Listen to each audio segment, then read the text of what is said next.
देखिए, हमें मनफी होना छोड़ना होगा। दुनिया भर के बारे में मैं बात करना बंद नहीं कर सकता। यीशु, खुदा के कलाम के बारे में हमें बात करनी होगी। यशाया 59:9 में देखिए जो यहाँ पर लिखा है।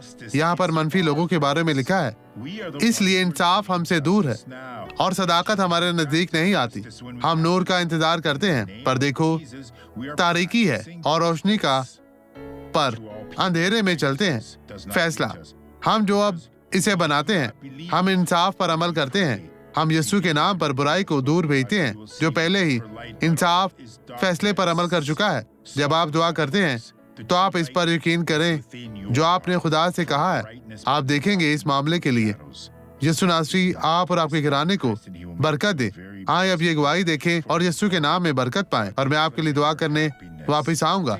मसीह में आपकी सलामती हो। पिछले हफ्ते कार से 2 हफ्ते पहले मैं इसे अपने घुटने के साथ नहीं कर सकता था। ये थोड़ा सा इस तरह सा सोजन था और ये इस तरह आपको वहाँ चोट लगी थी और अब मैं बेहतर हूँ, खुदा का शुक्र है। नहीं, इस तरह नहीं कर सकता था। अब कुछ नहीं है। मैं मार सकता हूँ, चेक देख सकते हैं। आप देख रहे हैं, अब आप बिल्कुल ठीक हैं लोगों।